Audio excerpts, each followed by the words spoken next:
Hello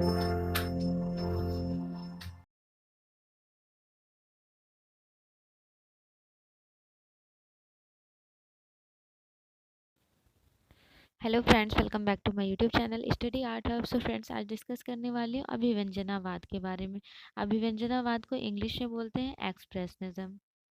expressionism name से ही पता चल रहा है, एक्सप्रेशन के बारे में बात हो रही है। तो देखिए, यहाँ नाजी पार्टी का टाइम ड्यूरेशन रहा है, हिटलर किंग थे इस टाइम में जो ये अभिव्यंजनावाद चला था।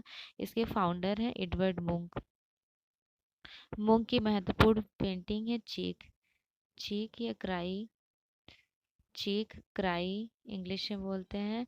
और देखिए, ये इनकी महत्वपूर्ण पेंटिंग रही है एडवर्ड मुंक की। इसके अलावा मोस्ट इम्पॉर्टेंट एक भित्ति चित्र म्यूरल इन्होंने बनाया है, जीवन की चित्रावली, फ्रिज ऑफ लाइफ इंग्लिश में कहते हैं।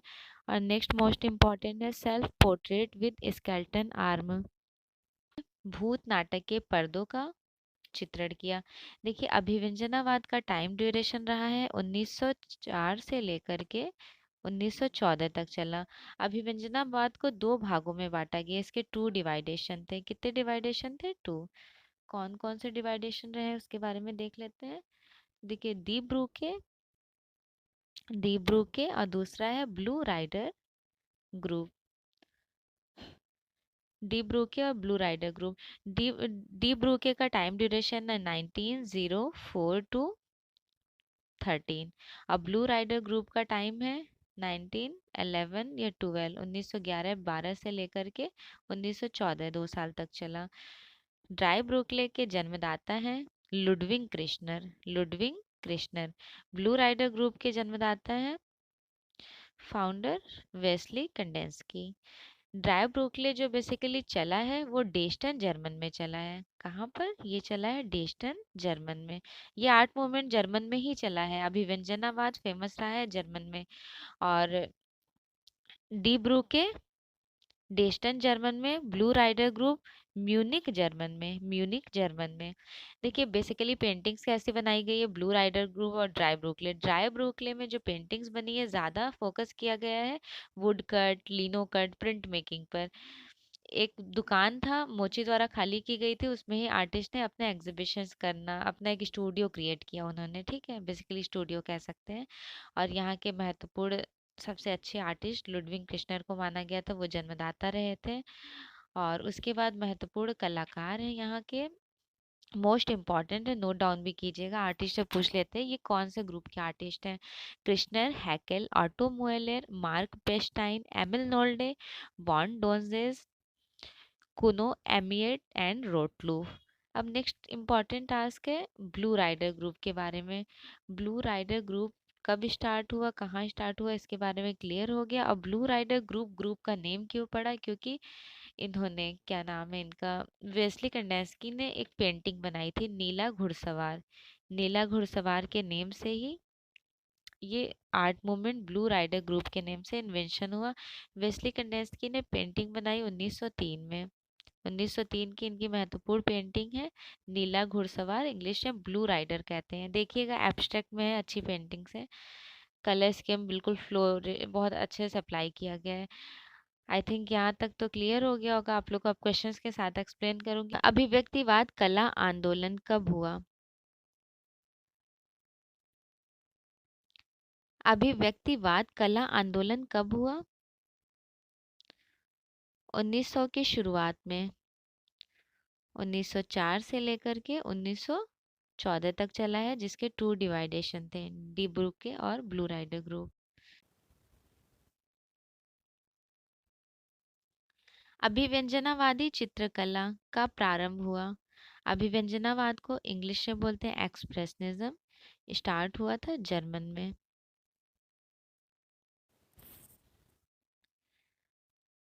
अभिव्यंजनात्मक कलाकार का नाम बताइए। अभिव्यंजनात्मक कलाकार हैं एडवर्ड मुंक। उस देश को पहचानिए जहां से अभिव्यक्तिवाद एक कलात्मक आंदोलन के रूप में उद्गमित हुआ है।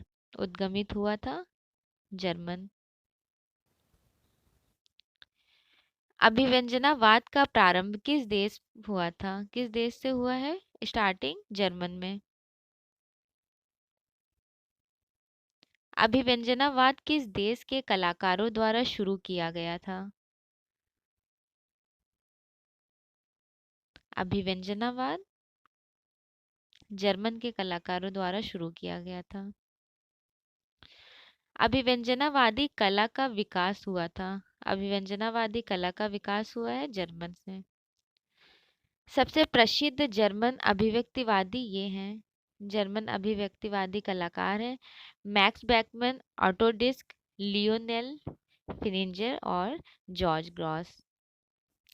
इनमें से कौन से कलाकार बाहाउस से जुड़े हुए थे? बाहाउस से कौन से कलाकार जुड़े हुए थे? 4 आर्टिस्ट हैं, बताना है कौन से आर्टिस्ट हैं। तो बाहाउस से जुड़े हुए आर्टिस्ट हैं पाउल क्ली। ठीक, पाउल क्ली बाहाउस से जुड़े थे। बाहाउस है क्या और कहाँ पे स्टार्ट हुआ, इसके बारे में थोड़ा एक्सप्लेन करूंगी। 1919 से लेकर के 1933 तक चला था बाहाउस, वीमर नगर जर्मन में। विमन नगर जर्मन एक्चुअल प्लेस है, वहाँ पे स्टार्ट हुआ। बा हाउस का एक्चुअल मीनिंग होता है बनाओ घर। एक ही बिल्डिंग में कंस्ट्रक्शन हुआ था, एक ही बिल्डिंग में एजुकेशन लाइक एक क्लासरूम था, उसी में एजुकेशन दी जाती थी, पेंटिंग, स्कल्पचर, आर्किटेक्चर की। और यहाँ पे एग्जीबिशन जो हुआ है वो द स्टाम्प गैलरी में हुआ है। मोहिली नेगी ने कैटलॉग डिजाइन किया है द स्टाम्प गैलरी का। इस जर्मन में जो चला है बा हाउस के 3 ड्यूरेशन रहे हैं, 3 पार्ट्स में बा हाउस को डिवाइडेशन किया गया है। पहला है 1925, 1925 में देसाऊ में चला था, हॉन्स मेयर थे उस टाइम में। 1932 में, 1932 में चला है बर्लिन में, संस्थापक लुडविग वान डर रोहे थे। और उसके बाद पहले वाला तो हमने एक्सप्लेन किया हुआ है कि 1919 से 33 तक चला है विमननगर जर्मन में। ये तीनों इम्पोर्टेंट है और यहाँ के महत्वपूर्ण कलाकार हैं मोहिली नेगी, वेस्ली कंडेंस्की भी 21 में आ गए थे, पाउल क्ली भी यहाँ पर आए थे 1921 में। वाल्टर ग्रोपियर जन्मदाता रहे हैं, इन्होंने इनवाइट किया था वेस्ली कंडेंस्की, पॉल क्ली को एज ए टीचर यहाँ पे टीचिंग कराने के लिए। अनदर महत्वपूर्ण कलाकार यहाँ पे रहे हैं न्यूजेल फेनिंजर, ल्यूनिक फेनिंजर और लाजुलो मोहिलिनेगी। ये जितने भी आर्टिस्ट हैं मोस्ट इम्पॉर्टेंट आर्टिस्ट हैं बाहाउस आर्ट मूवमेंट के। अभिव्यंजनावादी कला की विशिष्ट विशेषता क्या है? विशिष्ट विशेषता है अभिव्यंजनावादी कला की, कला जो वास्तविक के बजाय भावात्मक व्यक्त करती थी। अभिव्यक्तिवादी कलाकारों ने भौतिक वास्तविकता के बजाय डैश का अर्थ व्यक्तित्व करने की मांग की। भावात्मक अनुभव की। देखिए जो ये आर्ट मूवमेंट चला है अभिव्यक्तिवाद, एक्सप्रेशनिज्म या अभिव्यंजनावाद, ये भावात्मक लोगों के भाव को कैप्चर करते थे, ना कि फिजिकल एटमॉस्फेयर या फिर रियल को, ब्यूटी को कैप्चर इन्होंने नहीं किया। काफी आर्ट मूवमेंट में क्या होता है कि बहुत हाइपर रियलिस्टिक ब्यूटीफुल पेंटिंग्स बनाई गई है, लेकिन यहाँ पर एक्चुअल फीलिंग्स को कैप्चर किया गया है। अभिव्यक्तिवाद की विशेषता को दुनिया के सामने पेश करना है, बताना है यहाँ पे राइट आंसर कौन सा होगा। सो राइट आंसर है भावात्मक प्रभाव के लिए मूल रूप से व्यक्तिपरक दुनिया को विकृत करना। ब्लू राइडर ग्रुप किसने चित्रित किया? Blue rider group Franz Marc. Blue rider मंडल किस वाद से संबंधित है? ब्लू राइडर मंडप अभिव्यंजनावाद एक्सप्रेशनिज्म से संबंधित है। ब्लू राइडर चित्र किस कलाकार का है? ब्लू राइडर चित्र है वेस्ली कंडेंस्की, इन्होंने 1903 में बनाई है। इसी पेंटिंग से इस पेंटिंग से ब्लू राइडर ग्रुप स्टार्ट हुआ 1912 से लेकर 14। देखिए कहीं पर 1911 दिया होता है, कहीं पर 1912, तो हम यहाँ दोनों लिख दे रहे हैं। 11-12 से लेकर 14 तक चला है। ब्लू राइडर नाम के नव आंदोलन की पहल किस कलाकार ने की? Artist Wassily कंडेंसकी।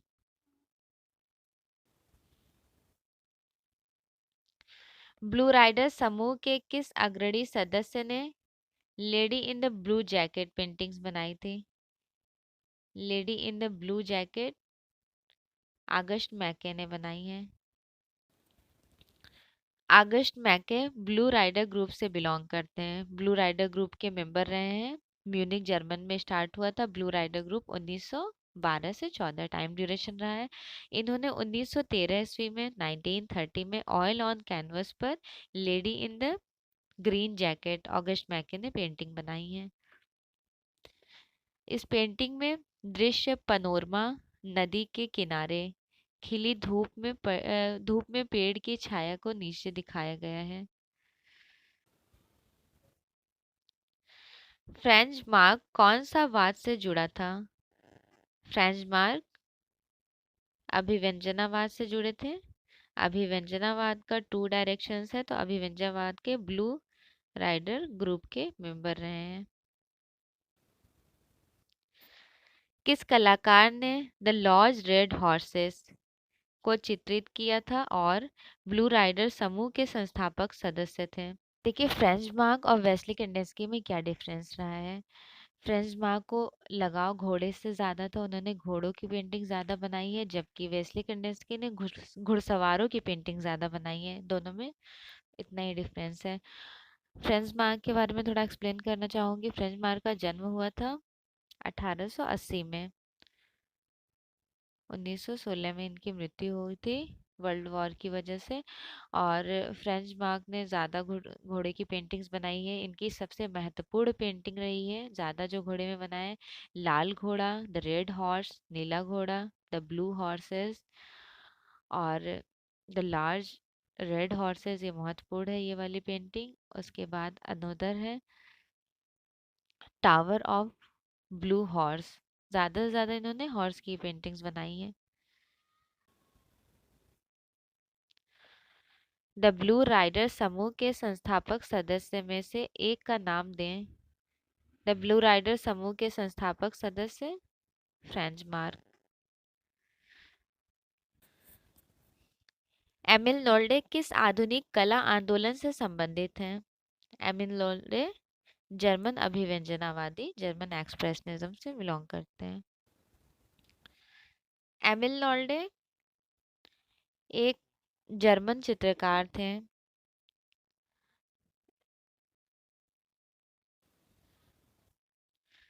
जर्मन पत्रिका दी स्टाम में किस ऑस्ट्रियन कलाकार ने अभिव्यक्ति अभिव्यक्तिवादी कला प्रदर्शनी की थी?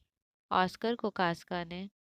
ऑस्कर कोकास्का ब्लू राइडर ग्रुप के मेंबर रहे हैं। जर्मन एक्सप्रेशनिज्म का जो सेकंड पार्ट चला था ब्लू राइडर ग्रुप, उसके मेंबर थे ऑस्कर कोकास्का। समकालीन बौद्धिक व कलात्मक विचार प्रवाहों से प्रोत्साहन देने के उद्देश्य से हार्वर्ड वॉल्डर ने 1910 ईस्वी में द स्टाम्प पत्रिका का प्रकाशन किए थे। 1910 में द स्टाम्प पत्रिका का प्रकाशन किए थे।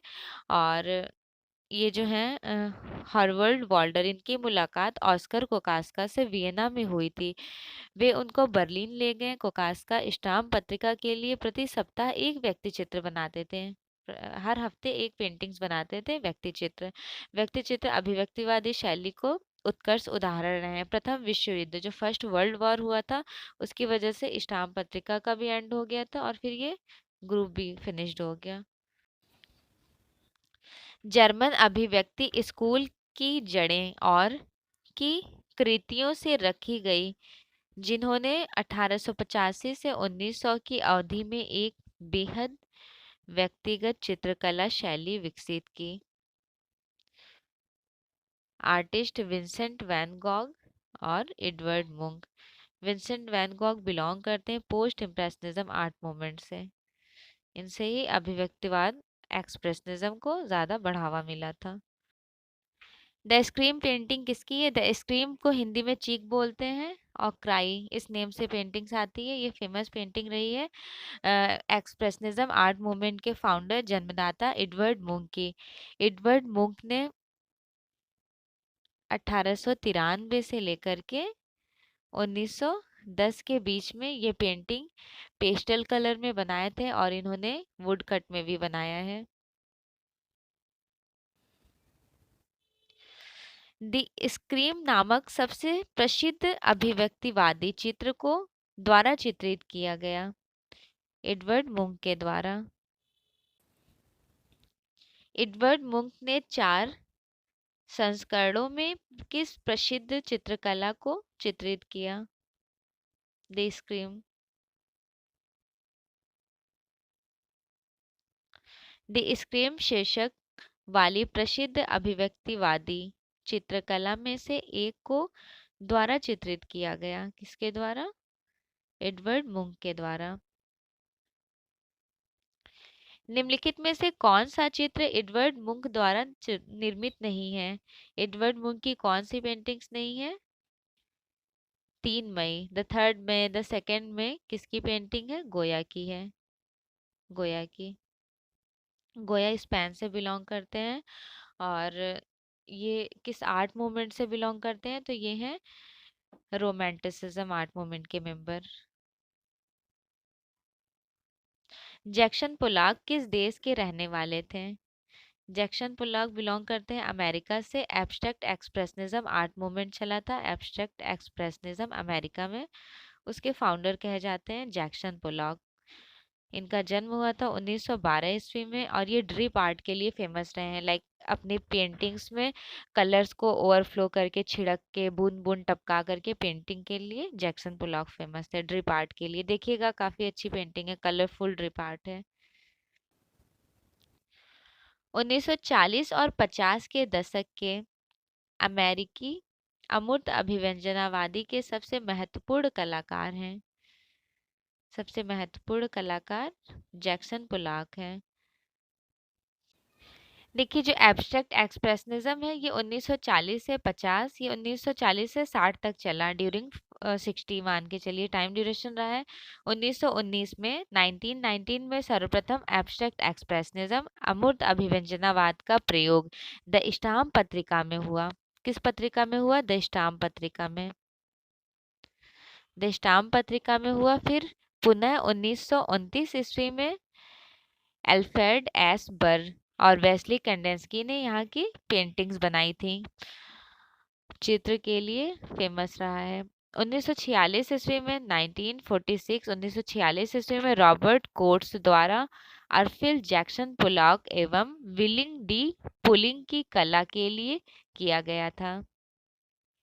द न्यूयॉर्क टाइम में लेख लिखा गया था। और बेसिकली एक्शन पेंटिंग हिंदी में क्रियात्मक चित्रण कहते हैं। एक्शन पेंटिंग जो रही है ये अमूर्त अभिव्यंजनावाद का ही पार्ट था। एक्शन पेंटिंग का नामकरण हेरोल्ड रोशनबर्ग ने 1952 ईस्वी में किया। ये भी आया हुआ क्वेश्चन है, कब किए? 1952 ईस्वी में हेरोल्ड रोशनबर्ग ने एक्शन पेंटिंग का नामकरण किए थे। ग्रीनबर्ग ने, मतलब इनके साथ ग्रीनबर्ग इंक्लूडेड रहे हैं।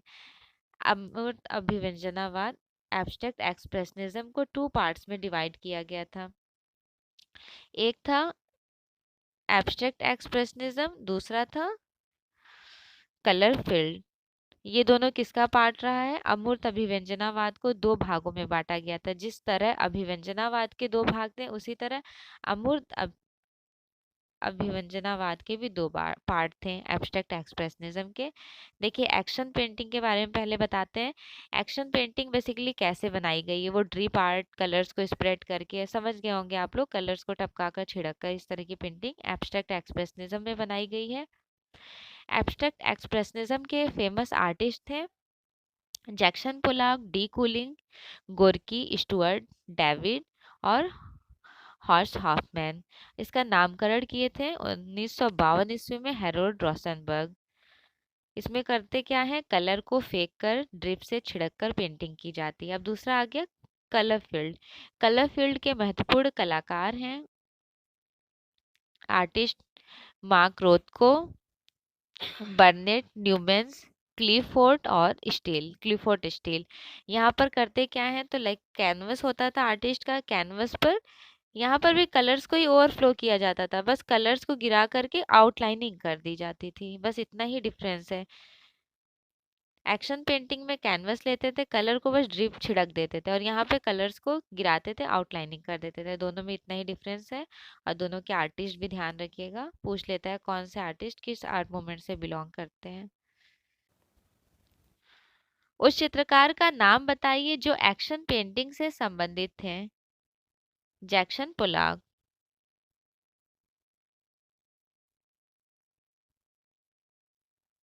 एक्शन पेंटिंग के सबसे महत्वपूर्ण कलाकारों में से एक का पहचान करें। Jackson Pollock.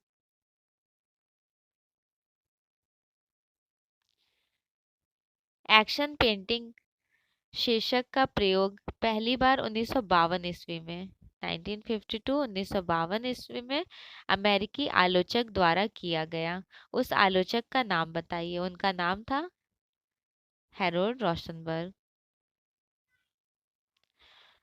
स्वर पद्धति से बनाने वाले अमेरिकन चित्रकार हैं। स्वर पद्धति से बनाने वाले अमेरिकन चित्रकार जैक्सन पोलाक हैं। नीचे दिए गए उत्तर से सबसे प्रसिद्ध जर्मन अभिव्यक्तिवादियों में से एक का पहचान करें। Artist Francisco Clement. Francisco Clement belong करते हैं कलर फील्ड से, कलर फील्ड के मेंबर हैं।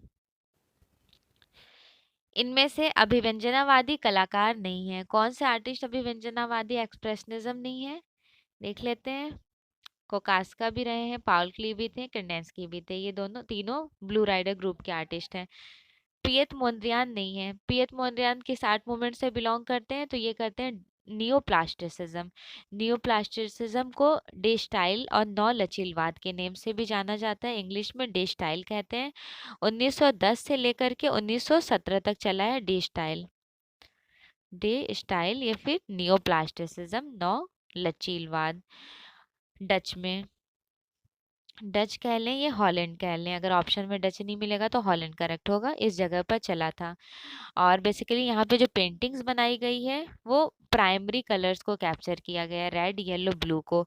फॉर एग्जांपल हम आपको एक्सप्लेन करते हैं किस तरह पेंटिंग, ये हमारा कैनवस है, कैनवस पर इन्होंने क्या किया है, इस तरह से लाइन ड्राइंग की है, पड़ी और खड़ी रेखाएं मतलब वर्टिकल और हॉरिजॉन्टल लाइंस का यूज किए हैं। और यहाँ पे प्राइमरी कलर प्राथमिक रंग लाल पीला नीला होता है, उसके साथ तटस्थ रंग, तटस्थ रंग को इंग्लिश में एक्रोमेटिक कलर कहते हैं, ब्लैक एंड व्हाइट कलर्स। इन्होंने प्राइमरी और एक्रोमेटिक कलर्स का यूज किया। अब आपको पता चल गया प्राइमरी कलर भी एक्रोमेटिक कलर भी, इन दोनों का यूज कहाँ हुआ है, पियत मोंद्रियान ने डे स्टाइल में किया है, नौ लचीलवाद न्यू प्लास्टिसिज्म में। और यहाँ का जो घोषणा देखिए, पेंटिंग मैंने बता दी इस तरह से पेंटिंग बनाई गई है। घोषणा पत्र किसने दिया, थियो वन डोसबर्ग ने 1917 में थियो वन डोसबर्ग ने घोषणा पत्र दिया। देखिए 1910 से लेकर के 1917 तक ये आर्ट मूवमेंट चला था, और घोषणा पत्र 1917 में थियो वन डोसबर्ग ने दिया है। पड़ी व खड़ी रेखाओं से पेंटिंग्स बनाई गई है, हॉरिजॉन्टल और वर्टिकल लाइन से पेंटिंग्स। देखिएगा मेरा एक चैनल है विजुअल एस्थेटिक, आप उस पर जाइएगा तो इस तरह की मैंने पेंटिंग्स बना करके वहाँ पर अपलोड की हैं, अगर आप देखना चाहें तो लिंक भी मैं आपको शेयर करूंगी।